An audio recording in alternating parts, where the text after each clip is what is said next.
اللهم صل وسلم وبارك على سيدنا محمد وعلى آله وصحبه أجمعين.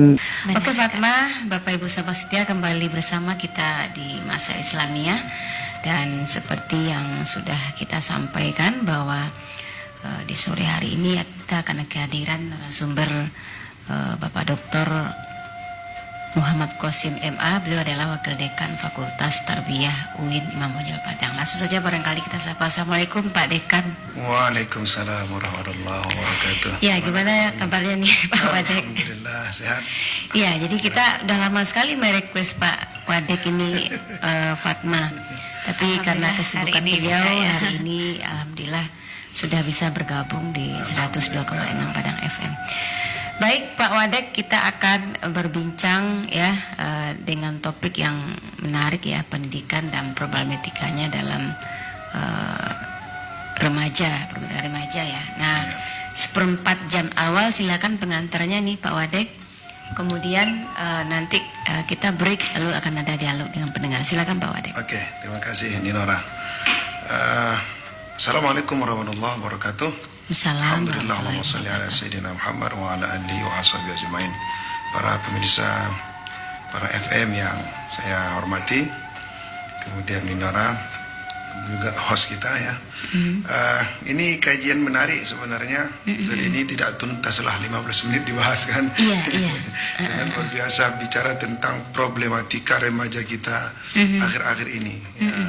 Jadi banyak yang menganggap remaja itu adalah masa pancaroba, usia yang bermasalah. Apalagi dalam kajian-kajian psikologi barat, ya biasanya stigma negatif diberikan ke remaja. Padahal dalam psikologi Islam, dalam kajian pendidikan Islam tidak demikianlah. Remaja itu disebut dengan as-subab. Jadi as-sabab, mereka itu orang-orang yang tangguh. Dalam Islam ada Ali bin Abi Thalib. Sejak kecil dia remajanya sangat bersinar lah. Ada Zaid bin Harisa, ada ya banyak sahabat-sahabat yang sejak kecil dan remaja mereka dilalui dengan cara yang gemilang. Akan tetapi memang hari-hari ini kita lihat memang cukup memprihatinkan ancaman terhadap remaja. Mulai dari persoalan pergaulan bebas, kemudian ada ya mulai pacaran, berzina, sampai kemudian LGBT. Ini 2 minggu terakhir kita disibukkan dengan kasus 80 tahun yang lalu. Dan saya kira itu adalah semacam gunung es ya. 2019 saja Komnas Perempuan sudah merilis data ada 6 korban ruda paksa perkosaan tiap hari di Indonesia itu. Ya, itu yang baru melapor kan. Lain lagi yang suka sama suka, yang berzina. Itu luar biasa, angka-angkanya luar biasa. Lain lagi dengan narkoba, itu juga korbannya juga sangat banyak. Ancaman ya baik di sekitar kita, termasuk ini yang sekarang Android ini kan. Kalau dulu orang tua kita hanya khawatir anak-anaknya terpengaruh dengan khamar, peredaran ganja atau pergaulan bebas di sekitarnya. Sekarang anak-anak dalam kamar pun memperhatikan ketika dia hanya melihat gadget, di sana juga bisa ancaman.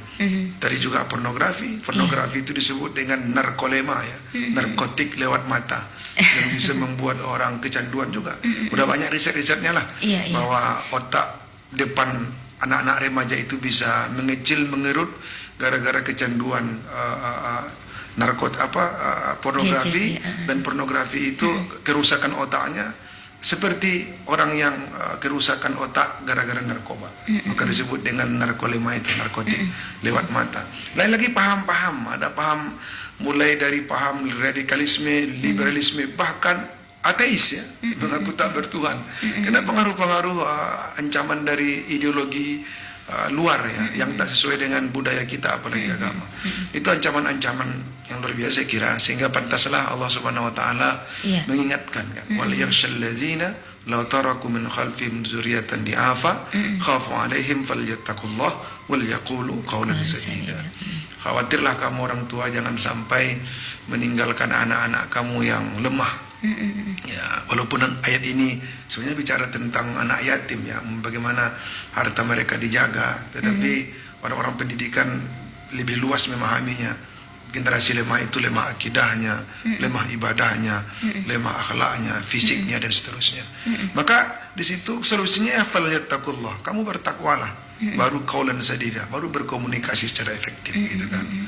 Tapi terlepas dari itu, persoalan-persoalan remaja itu ada yang menyebutnya kenakalan remaja. Teringatlah saya sebuah kisah singkat seorang orang tua yang melaporkan tentang kenakalan anak remajanya kepada Amirul Mukminin. Wahai Amirul Mukminin, anakku ini nakal, gitu, bermasalah gitu. Tolong beri dia hukuman gitu lah ya. Umar bin Khattab yang arif itu memanggil si anak yang remaja itu. Kenapa engkau? Apakah benar yang diinformasikan ayahmu? Anak itu ternyata cerdas. Dia bertanya kepada Umar bin Khattab, wahai Amirul Mukminin, apakah hak seorang anak dari ayahnya? Amirul Mukminin menjawab, ya, hak anak itu adalah orang tuanya memberikan ibu yang baik, memberikan nama yang baik, lalu mengajarkannya Al-Quran. Apa kata si anak itu? Satu pun di antara yang tiga itu tidak saya penuhi, tidak diberikan ayahku. Ayahku justru memberikan aku seorang ibu yang berasal dari Majusi. Dia tidak mengajarkanku tentang bagaimana menjadi berakhlak Islam itu. Malah ayahku memberiku namaku dengan nama Jual. Jual itu artinya kumbang kelapa. Sangat tidak baik. Dan juga ayahku tak pernah mengajarkan sehuruf pun dari Al-Quran. Maka Umar bin Khattab pun memanggil ayah itu, bapak itu. Tadi kamu mengatakan anakmu itu nakal, durhaka. Ternyata engkaulah yang lebih dahulu durhaka kepada anakmu, sehingga akhirnya anakmu durhaka kepadamu. Maka Umar pun justru memarahi dalam tanda petik orang tua itu, karena dia yang tidak memberikan pendidikan terbaik untuk remaja itu. Maka solusinya sebenarnya itu yang kita inginkan. Ini kan itu saya katakan tadi, ini tidak mudah membahasnya sebenarnya, bagaimana mengatasi problematika remaja itu lewat pendidikan ya. Tentu kita harus menerapkan pendidikan yang komprehensif, yang holistik, mulai dari keluarga, sekolah dan masyarakat, dan berdasarkan Quran hadis. Nah, seringkali antara tiga kubu ini saling salah menyalahkan. Katanya orang tua lah yang salah, sekolah lah yang salah, guru yang tidak kompeten, masyarakat yang tidak punya social control, ada salah menyalahkan. Tapi yang kenakalan remaja tak juga tuntas diselesaikan, termasuk mohon maaf di Kota Padang ini. Kota Padang ini tawuran masih ada beberapa titik. Juga dekat tempat tinggal kita Ramadan kemarin terjadi loh beberapa kali tawuran. Ramadan malah. Lain lagi pergaulan di kafe-kafe coba. Tadi malam saya ketemu dengan teman-teman.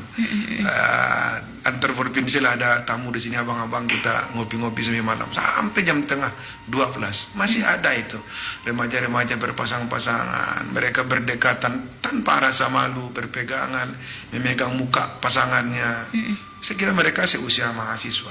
Dan itu tidak satu pasang, beberapa pasang di Kota Padang, di jantungnya ibu Kota Padang. Ya, memprihatinkan. Dan kadang keterang-terangan juga. Ya, dan lagi kasus-kasus. Saya dengar kemarin masih ada kasus SMP malah ya. Nah, itu juga sampai mohon maaf hamil dan sebagainya.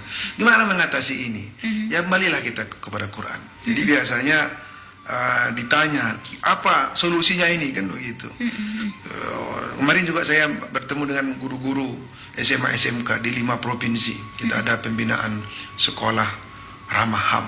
Ya, juga beberapa guru-guru, mohon maaf terutama dari SMK itu mengatakan remaja kami sulit untuk dididik. Ini kalau keras ya harus keras. Saya bilang tidak ada kamusnya dalam Islam itu mendidik dengan kekerasan itu. Nabi itu mendidik dengan kasih sayang. Rujuklah Quran hadis. Seberapa banyak tadi kita ceritakan masalah remaja itu, kira-kira mana yang lebih bermasalah dari apa yang dialami oleh baginda Rasulullah SAW di masa jahiliyah? Mana yang lebih bermasalah? Mana yang lebih sesat? Saya katakan begitu. Mana yang lebih sesat, remaja sekarang atau remaja pada masa jahiliyah? Gimana? Minora, gimana kita? Mana yang lebih sesat? Remaja sekarang atau remaja zaman jahiliyah? Jauh jahiliyah. Ya, makanya kan. Dan Rasulullah itu sukses loh.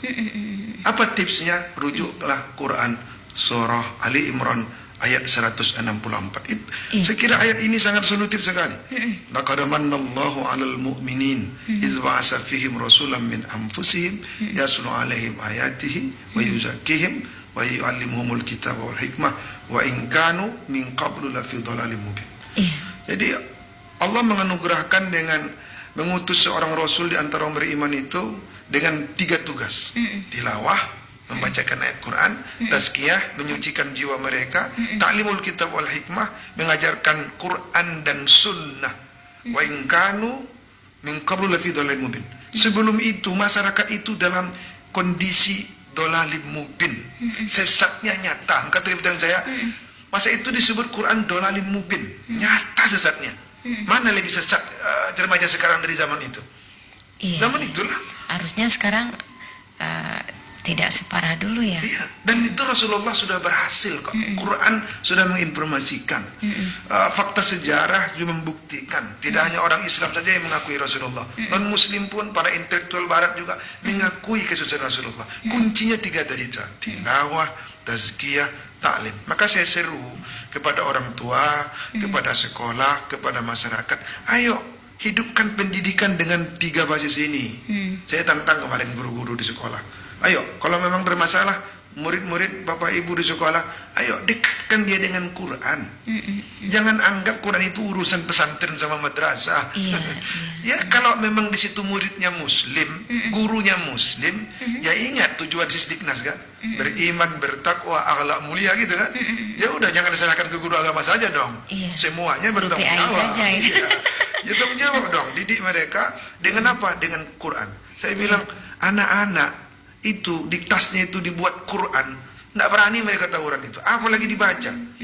Jadi tolonglah 10 menit itu di tiap pagi itu suruh anak baca Quran, diawali belajar itu. Saya yakin berubah, saya yakin, saya sangat optimis. Ya, jangan dulu ditolak ini, tolong coba terapkan gitu kan. Di rumah juga begitu, jangan cuma di sekolah. Allahumma salli wa sallim wa barik ala sayyidina Muhammad وعلى آله وصحبه أجمعين.